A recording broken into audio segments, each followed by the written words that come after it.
Bilangan koordinat kartesius. Pertama, kita akan membahas definisi.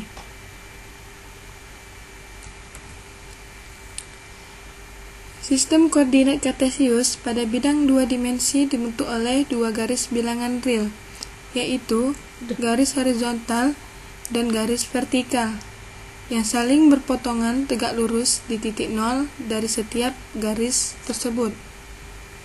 Untuk titik potong atau titik nol sering kali disebut dengan titik asal, di mana dua garis yang saling berpotongan tegak lurus disebut koordinat, atau yang sering kita dengar adalah sumbu. Sumbu yang horizontal biasanya dinamakan dengan sumbu X, dan yang untuk vertikal otomatis dinamakan sumbu Y. Lanjut, kita masuk kepada bagian dari koordinat. Untuk bagian koordinat kartesius terdapat beberapa bagian yang disebut dengan kuadran. Nah, mari kita lihat gambar yang ada di samping.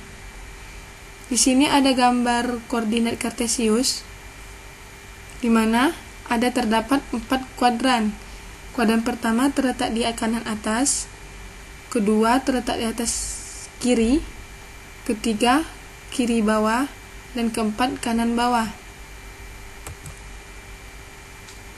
Dari gambar di atas, maka kita akan memperoleh hasil di mana kuadran pertama dibatasi oleh sumbu X positif dan sumbu Y positif. Untuk kuadran kedua dibatasi oleh sumbu X negatif dan sumbu Y positif. Sedangkan untuk kuadran ketiga dibatasi oleh sumbu X negatif dan sumbu Y negatif. Yang terakhir di kuadran keempat dibatasi oleh sumbu X positif dan sumbu Y negatif. Lanjut, kita masukkan beberapa contoh soal. Pada slide ini kita akan melihat beberapa contoh soal dari koordinat kartesius.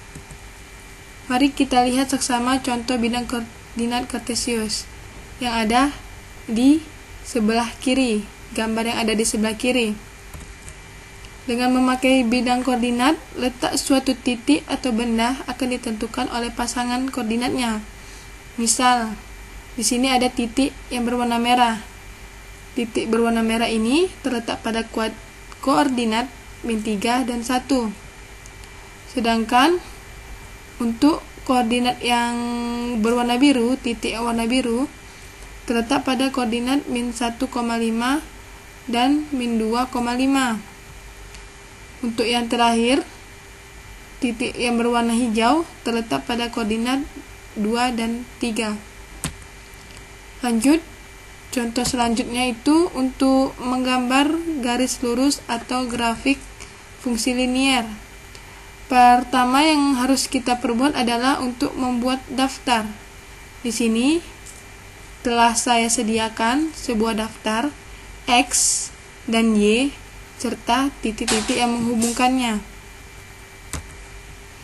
Dari daftar tersebut, titik-titik yang menghubungkan satu garis lurus itu adalah titik P, yaitu -3 dan -2, Q, -2 dan -1, R, -1 dan 0, S, 0 dan 1, T, 1 dan 2, U, 2 dan 3, sehingga akan menghasilkan gambar seperti yang ada di bawah ini.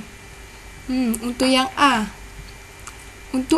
gambar koordinat kartesiusnya hanya menggambarkan titik-titik dari P hingga U yang telah terdaftar pada daftar yang pertama kita buat. Yang kedua ini B.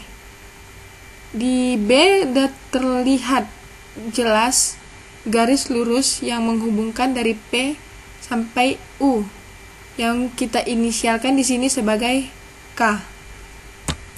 Selanjutnya kita masuk ke beberapa soal. Dari contoh yang telah diberikan sebelumnya, coba kalian kerjakan beberapa soal di bawah ini. Pertama, tentukan apakah titik-titik berikut membentuk garis lurus atau tidak. Di sini ada 4 perintah, di mana ada 3 titik yang diminta untuk membentukkan sebuah garis lurus. Sedangkan untuk yang nomor 2, diperintahkan untuk menggambarkan garis lurus yang titiknya sudah diketahui, yaitu P, 3 dan min 3, dan Q, min 3 dan 3. Selamat mengerjakan. Sekian dari saya, Nur Hasana, dari jurusan PMM 1, semester 5, Universitas Islam Negeri Sumatera Utara.